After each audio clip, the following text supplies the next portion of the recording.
Bom dia, boa tarde, boa noite a você, produtor, a você, produtora rural. Estamos aqui em mais uma terça-feira, no episódio do Campo Internacional da Rocha Maso Advogados.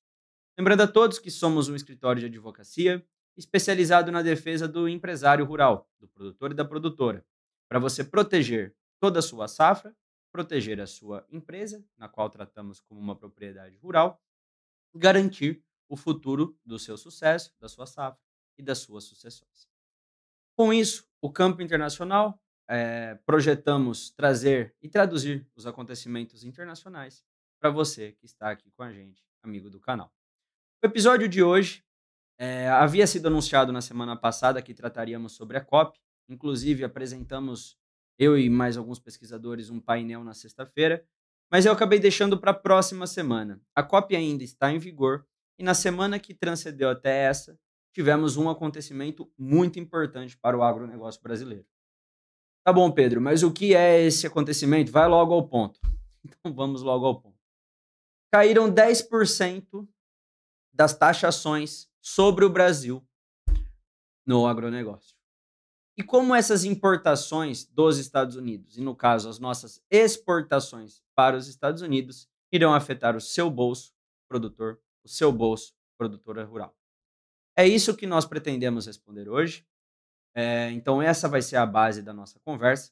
Se você assistiu a semana passada, foi bem legal, porque nós trouxemos toda uma explicação profunda e técnica sobre o que é o tarifaço, de onde ele veio, qual sua origem, qual sua tradução, e fizemos uma projeção que você, que é inscrito aqui no nosso canal da Rocha Maso, você que assistiu ao vídeo, conseguiu saber antes de acontecer. Fizemos a projeção que, devido às pressões internas nos Estados Unidos, o tarifaço começaria a cair progressivamente. E foi o que aconteceu, não foi, Pedro? Então, não estou contando nenhuma mentira. Estamos aqui com o Pedro Avelino no comando da edição mais uma vez. Começamos o movimento pelo Pedro começar a aparecer mais no canal. Inclusive, vocês devem ter percebido que estamos em outro cenário. Esse aqui é nosso escritório no centro, onde temos a advocacia e também temos uma sala de podcast, que é uma novidade exclusiva que vamos trazer para vocês em breve, aqui no canal da Rocha Maso. Acredito que no próximo ano, em janeiro, fevereiro, já teremos a estreia do nosso podcast com conteúdos de qualidade para você, produtor, para você, produtora rural. E é nesse podcast que estamos fazendo todas as adaptações, sendo uma delas a presença por áudio e vídeo do Pedro Designer. Mas, bom, voltando ao que a gente estava falando, ao contexto desse vídeo, na semana passada tratamos da origem do conceito, do momento e da linha do tempo da taxação. Eu faço questão de retomar a linha do tempo da taxação, porque a resposta de como impacta e quais os efeitos da taxação, da queda em 10% para o agronegócio, depende de vocês compreenderem bem como que foi essa linha do tempo lá dentro dos Estados Unidos e aqui no Brasil. Se você não viu o vídeo, eu vou repassar agora rapidinho, mas se você quiser detalhes, técnicas, origens e conceitos amplos e profundos, eu recomendo que você veja o vídeo da semana anterior. Então, Pedro, pode passar agora o início da linha do tempo? A gente vai mais repassar rapidinho para depois dar início ao tema do vídeo de hoje, que foi a queda. Aqui apenas tivemos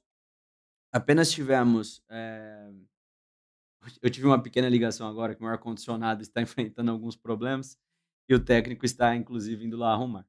Mas, bom, apenas tivemos aqui de maio a julho o primeiro revés jurídico dos Estados Unidos, então ali no finalzinho de maio já começaram os problemas para Donald Trump sustentar esse tarifaço. Então não é algo que começou a acontecer agora em novembro.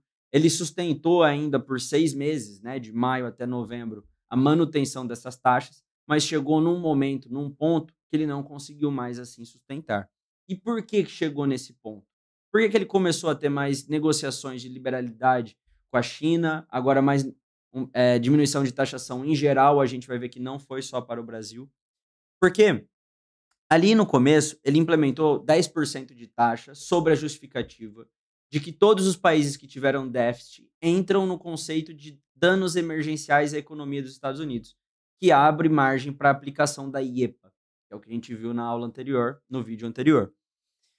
Ali em 9 de julho, ele sancionou o Brasil em 40%, para além dos 10% que ele tinha aplicado para todos os países. E isso é muito importante, Porque, veja, se caíram os 10% agora para todos os países, para o Brasil ainda continua valendo 40%. Então, esse já é um primeiro sinal de alerta do porquê não foi tão interessante assim ao Brasil a queda desses 10% e por que não podemos ver isso como positivo, com exceção ao setor do suco de laranja, que depois vai ter um recorte especial. Mas ali depois dele ter essa aplicado esses 40% em julho, pode passar, Pedro. Vamos fazer agora um. Pode passar também? Pra gente. Ali depois em julho, já começaram uma lista de isenções, por quê? Porque dentro dos Estados Unidos, quanto menos produto brasileiro entrava nos Estados Unidos, mais caro ficava o produto dos Estados Unidos lá dentro. Então eles começaram a isentar alguns produtos dessas tarifas de até então 50%. Pode passar, Pedro. Aí teve uma reação política, então dentro dos Estados Unidos mesmo começou a ter um movimento contra essas taxações, justamente pelo aumento do preço no mercado interno lá e a dificuldade consequencial na venda. Teve uma escalada por causa que o Trump começou a acusar os produtores, principalmente de carne bovina, pelo aumento dos preços, dizendo que eles eram como se fosse um cartel que monopolizava o preço da carne, tá? Então isso também fez com que crescesse uma tensão política do Trump, com muita base do seu eleitorado de republicanos ali do Middle West dos Estados Unidos. E pode passar, Pedro, por favor, que agora a gente já está chegando, fazendo. Claro que esse recorte está sendo bem mais corrido. Se você quer algo mais profundo e com calma, veja o vídeo da semana anterior. Temos o início do shutdown, que é a lei orçamentária que não foi aprovada. Isso paralisou o governo americano. Depois, Trump já começou a tomar medidas de maior flexibilização e de medidas diplomáticas para conseguir fazer acordos comerciais favoráveis aos Estados Unidos, para conseguir diminuir sua pressão lá dentro. Foi nesse momento que ele se encontrou com o presidente Lula lá na Malásia. Então vocês podem ver que ele anunciou o encontro no dia 15, dia 26 já se encontrou. Por que esse encontro foi dia 26? Só relembrando, dia 28 o Senado reagiu e declarou ilegal a IEPA. A aplicação da IEPA nesse caso. A IEPA em si não é ilegal. Ilegal é a forma como o Trump está aplicando a IEPA para fazer essa disputa cambial com os parceiros comerciais. Pode passar, Pedro. E agora a gente está gravando esse episódio no dia 17 de novembro, vai ao ar no dia 18, na terça-feira. Então, só para situar aqui, no dia 3, o shutdown atingiu 34 dias e esses 34 dias foi um fator histórico nos Estados Unidos pelo tamanho, era o maior shutdown que havia sido posto ainda neste século. Depois, no dia 5 de novembro, teve a trégua com a China dos Estados Unidos. Anunciaram por período de 1 ano uma trégua tarifária, dessa guerra tarifária que eles estavam envolvidos, muito por conta dessa pressão lá dentro. 6 de novembro, o STF deles, o SCOTUS, né, que é basicamente o nosso Supremo Tribunal Federal espelhado nos Estados Unidos. E aí eu fiz todas as abordagens no vídeo anterior de como é a organização, sem entrar no mérito aqui. Mas então ele começou a sofrer pressão, tanto do Congresso, via Senado, quanto do Judiciário, via o STF. Então ele começou, assim, o Executivo sofrer retaliações, o efeito backlash, tanto do Congresso quanto do Judiciário. E aí chegamos nesse momento, pode passar, Pedro, por favor, que é o cenário atual. Ele estava sofrendo pressão política, jurídica e econômica. Então, feitas essas considerações iniciais, apresentada essa linha do tempo, eu quero começar a falar para você que assistiu o vídeo da semana passada, viu aqui na Rocha Maso os motivos que seriam importantes e fundamentais para a queda do tarifaço. E com isso, o Trump conseguiu diminuir 10%, tendo um efeito desagregador dentro da sua base política com o menor efeito possível. E eu vou passar a explicar a partir de agora. Pode passar, Pedro, agora para a nossa outra apresentação. Isso é sobre o tema do vídeo de hoje.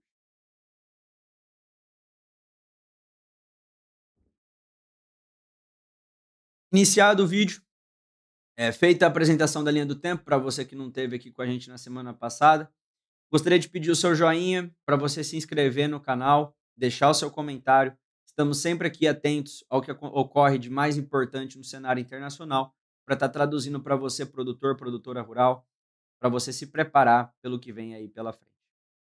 Então, Trump derruba 10% das taxas. Quem ganhou e quem perdeu com isso?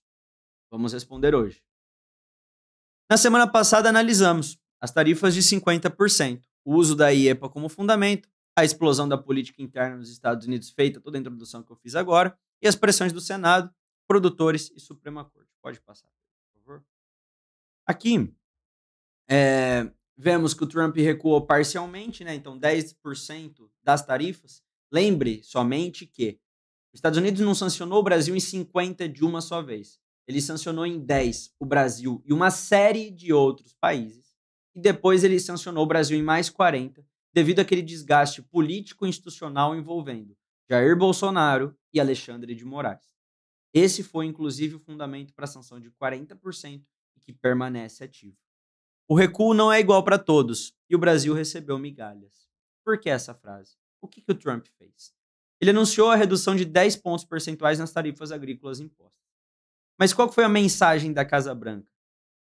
Por que eu estou fazendo isso? É um alívio para você, consumidor americano. A carne está muito cara aqui dentro. O café já subiu mais de 20%. Suco de laranja mais de 15%.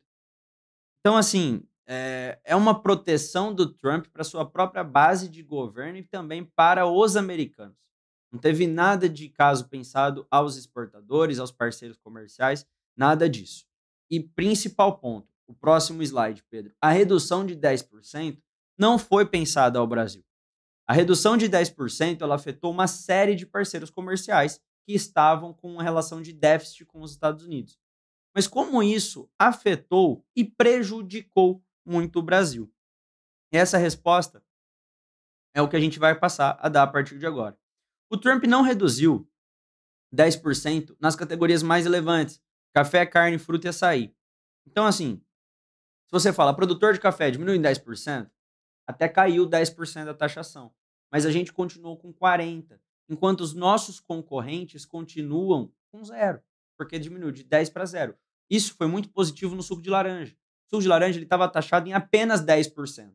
Então, em apenas 10%, ele caiu para zero. Isso representa mais de 1 bilhão da economia de exportação para os Estados Unidos. É 1,2% de todo o PIB dos Estados Unidos. Isso é palavra do vice-presidente Alckmin, em entrevista que ele concedeu agora.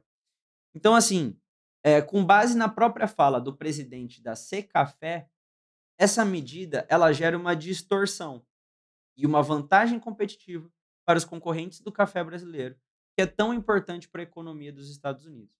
Passado o vídeo da semana que vem, inclusive, só fazendo um parênteses, e eu estou me policiando que eu falo bastante fazer um recorte, então só fazendo um parênteses, a gente vai trazer um vídeo explicando como funciona a exportação de café, vai trazer um vídeo específico para você que trabalha nesse ramo.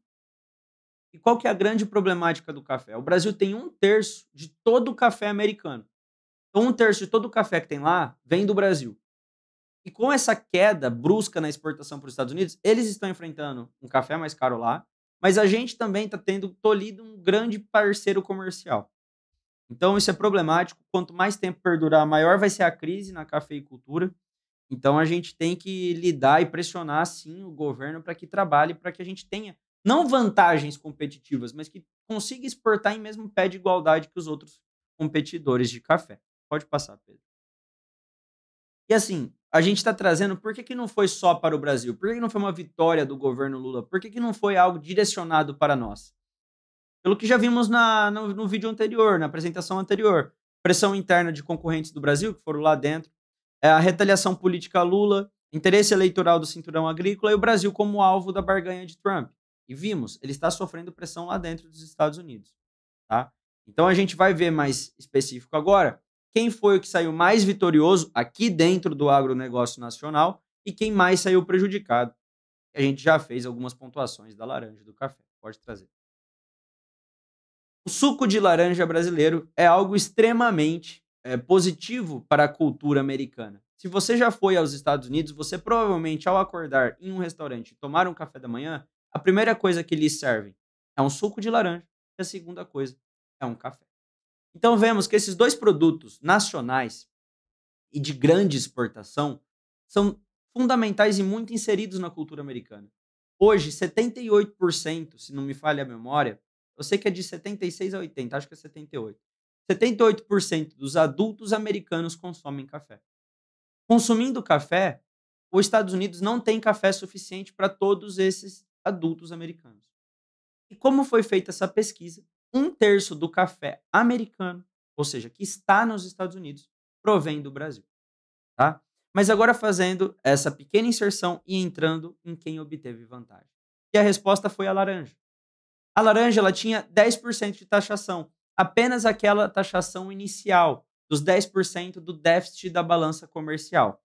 Caindo os 10%, a laranja voltou a ter uma vantagem competitiva para conseguir competir com os seus iguais, porque ela estava competindo num pé de desigualdade. Agora ela volta para ter a mesma igualdade e o nosso suco de laranja ele é conhecido mundialmente pelo nosso poder de exportação. Então teve uma redução efetiva de 10%, zerou aqui a taxação. Então a gente pode falar que para a laranja, sim, já normalizou a partir de novembro. Ela vai retomar a competitividade e ela atende principalmente a questão da Flórida, porque a Flórida estava com um problema grave de suco de laranja. Inclusive, se vocês pesquisarem, depois o Pedro pode deixar o link para vocês. Governador Flórida, Brasil. Vocês vão encontrar uma matéria que já falando em português, que o Trump mostrou o dedo do meio para os produtores brasileiros. Esse governador da Flórida é quem vai se candidatar a presidente dos Estados Unidos na próxima eleição pelo Partido Democrata. Ele veio ao Brasil, inclusive, para usar, claro, politicamente desse desgaste americano do Trump com o Brasil como base eleitoral para ele. Mas o que ele veio fazer aqui é ir até a COP. Então vocês veem que tudo está relacionado nesse cenário internacional e por isso a importância da gente falar da COP na semana que vem. Então, seguindo aqui, fazendo uma conclusão, quem ganhou? Quem foi o grande vitorioso dessa queda de 10%? A laranja. Você que é produtor de laranja, deixa aqui nos comentários como que vai ser daqui para frente. Se você é exportador de laranja, deixa aqui nos comentários o que foi esse período para você e o que você espera ser a partir de agora. Agora, eu vou falar com o amigo produtor de café que não deve estar tão feliz assim com a notícia. Se você é produtor de café, saiba que estamos em um momento complicado. O café brasileiro ele não recebeu essa redução de 10% como algo positivo, porque enquanto todos os outros reduziu para 10% e viveu uma situação parecida com o que estamos vivendo com a laranja, que baixou de 10 para 0, o nosso café não baixou de 10 para 0, e baixou de 50 para 40. Então, enquanto os outros competidores estão com 0, nós estamos com 40. Então, você vê, produtor, produtora, mesmo que a sua cultura não seja o café, a crise que está afetando o café brasileiro. Mesmo que nós estamos produzindo, nós não estamos exportando para quem mais comprava o nosso café. Nossa produção de café, os Estados Unidos era o principal importador do café brasileiro e, ao mesmo tempo, nós éramos os principais exportadores para os Estados Unidos. Então, isso fecha muito, assim, diferente um pouco da carne, que a gente consegue fazer esse manejo de exportação, que a gente fecha a porta dos Estados Unidos, mas a gente faz esse giro internacional e passa a vender para a China, passa a vender para a Austrália. Aqui na questão do café brasileiro, a gente não tem tanto mais outros mercados consumidores que a gente consegue abastecer com o mesmo percentual que os Estados Unidos. Então aqui a gente sofre ainda mais. Tá? E eu vou pedir para o Pedro abrir aqui o YouTube, acho que é com 2 minutos e 50, Pedro, que a gente vai ter a fala do presidente da Secafé. Ele vai trazer um dado muito importante para vocês, que vai estar inclusive no próximo. Tá todo mundo falando como criar marca, fazer identidade visual usando IA. A cada $1 de café importado você ter a chance de fazer. A economia americana era $43. Então esse é um motivo dos americanos estarem muito bravos e muito preocupados com essas taxações, porque eles precisam importar esse café. A cada $1 de café gera 43 na economia. Então é a economia como um todo que está sendo afetada, não só essa parte de quem são os consumidores. Pode passar para os 2,50. Antes teve economista ali falando, mas eu quero ver a parte que faz a abordagem. Obrigado, Marcos, pela presença. Uma satisfação estar com vocês. Não, fechou. Se tiver qualquer problema aí, gente, com o som dessa reportagem, aí vocês deixam aqui nos comentários que a gente põe o link aqui nos destaques. Pode seguir. Qual a posição do setor, Marcos? Como fica o setor do café brasileiro com essa mudança? Olha, a nossa visão está 100% espelhada nas palavras do economista Paulo Rabelo. Eu estava aqui acompanhando com atenção e realmente reflete todo o nosso pensamento. Porque existe uma questão muito importante, que aqui só tentando complementar, é que, independente das tarifas em si, a gente tem que ver como estão os nossos concorrentes. Os nossos concorrentes que acessam o mercado americano, lembrando que o Brasil é o maior produtor, maior exportador e segundo maior consumidor da bebida, ocupava de 30% a 34% daquele mercado. E outros países, em menor grau, têm a sua importância, como Colômbia, Honduras, Vietnã. Esses países Mas ou já têm aqui é acordo interessante, bilateral porque firmado assim, vocês ou vão ver até gozavam que de o economista 10% que de estava falando tarifa ad depois, valorem. Então, que todos eles foram zerados. Aí o além do café ter Brasil, sido afetado, na sua é como se a situação, gente com tivesse 40% voltado à de tarifa, estaca devido a zero. uma ordem Essa foi específica a para frase nós, e a lá de 30 fala de do julho economista desse ano, Paulo que não foi Rabelo. mencionada. Assim, Então, veja, da a mesma forma que eu tenho distorção foi especialização ampliada, em o direito internacional e posso distanciamento falar da sobre direito internacional, competitividade eu não entre as tenho essa origens, especialização em entre economia. nós e as demais Modéstia à origens, parte, também o foi Paulo Rabelo, ampliada. ele já foi O que tem presidente do acontecido? IBGE, O ele já consumidor foi americano não presidente do deixou de tomar BNDES, café. né, que é o As Banco grandes Nacional de marcas, que são Desenvolvimento Econômico referências, e marcas Social, globais, sede de grandes e empresas, assim, a par passaram de a adquirir qualquer gesto do todas as governo, ele outras é filiado ao origens, exceto o PSD. Brasil. PSD é o Nós partido do retraímos Alckmin. 46% em agosto, Então, assim, a 52,8% base em eleitoral setembro, dele é do governo, apesar dele ser um grande economista. 54,4% em Então, o outubro, comentário e que o ele faz consumidor vai se aqui é um adaptar com comentário esses muito outros parâmetros pertinente e transparente. A sensoriais, gente os literalmente voltou em nossos estaca zero. importadores fazendo Enquanto relações todo mundo comerciais com teve essa esses. redução, pode pausar o vídeo. Enquanto todo mundo teve essa redução de 10% e voltou para um patamar competitivo, o Brasil continuou lá ilhado, literalmente ilhado, com 40% no lombo, nas costas, igual a gente fala aqui no interior. Então é revoltante até desse ponto de vista. A gente que trabalha com o produtor rural brasileiro, vê que todo mundo está no movimento de, como que eu posso dizer isso? De retirada da taxação, e o Brasil continua com a taxa ali empregada com 40%. Então, os nossos produtores eles estão sendo asfixiados cada vez mais. Então não se iluda, ai, caiu 10%, que bom, tá liberando. Bom só pro suco de laranja, por enquanto, né? Para todo o resto, continuamos na mesma situação. Isso se não regredimos e voltamos à estaca zero, como a própria fala do Paulo Rabelo. Querendo ou não, é um presidente do BNDES. Então, assim, a gente tem literalmente uma situação muito complicada em nossas mãos para gerenciarmos. E a gente precisa de medidas para que o agro, e principalmente o setor do café, seja ajudado. Então, pode passar agora para o próximo slide, Pedro? Que é basicamente o que a gente trouxe, e a fala que também trouxe o presidente da Secafé. Para cada $1 importado, ou seja, vamos supor, uma xícara de café brasileiro custa, numa média, $1 a cada importação. Mas a cada xícara importada, eles geram $43 na economia americana. Então é muito negócio para os Estados Unidos importar o café brasileiro. Vale muito a pena financeiramente. Então é um tiro no pé do próprio governo Trump manter essa taxação. Só que por uma questão também política de base eleitoral, não vai ocorrer a queda dessa taxação. Tá? Então não neste momento. Ele abaixou 10 para todo mundo para ver se dá uma segurada internamente lá dentro. E ele ainda mantém esses 40 para conseguir barganhar e ter uma negociação com o governo brasileiro.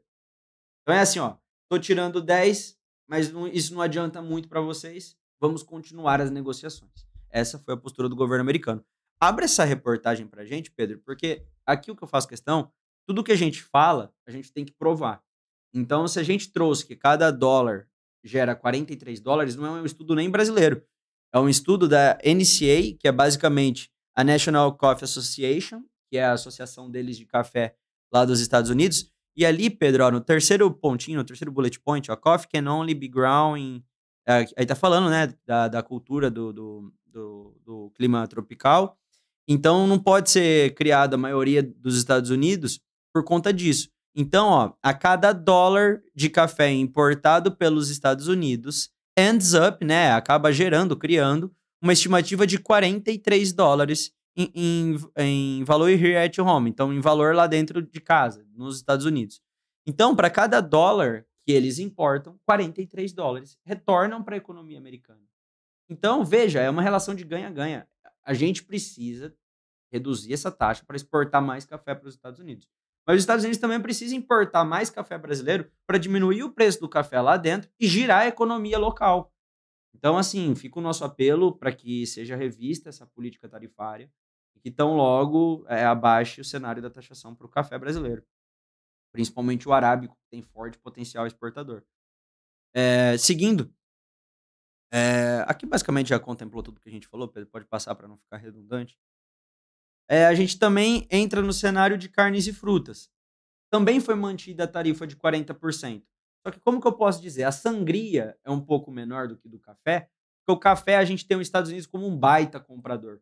E a gente, igual eu disse anteriormente, não consegue realocar globalmente o nosso café tendo uma distribuição tão equânime, igual tem para os Estados Unidos. Agora, a carne, as frutas, a gente consegue fazer essa redistribuição. Claro que temos queda e registramos índices piores por não conseguir vender aos Estados Unidos, mas a gente consegue continuar vendendo. Tanto que se você abrir PIB agronegócio nesse mês, você vai ver que está batendo uma venda recorde.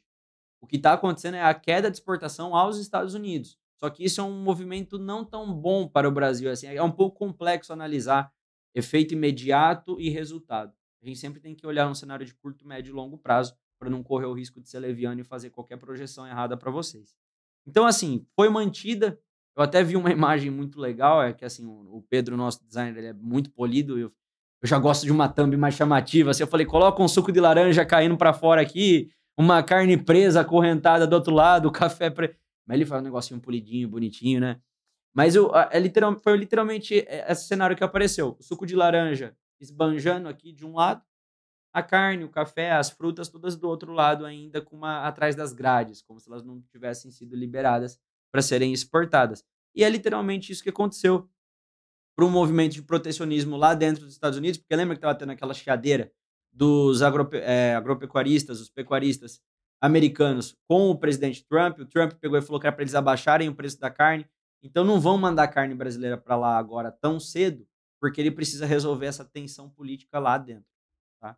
Isso prejudica os exportadores brasileiros de carne, os produtores de fruta tropical aqui no Brasil, mas eu espero que tão logo a gente também tenha alguma movimentação. Agora, só passando para vocês, por que o Trump abaixou esses 10%? A gente já viu na semana passada, no começo desse vídeo, que foi motivado por algo que aconteceu lá dentro. Mas será que foi realmente isso? Teve mais alguma coisa? Coloca aí para nós, Pedro.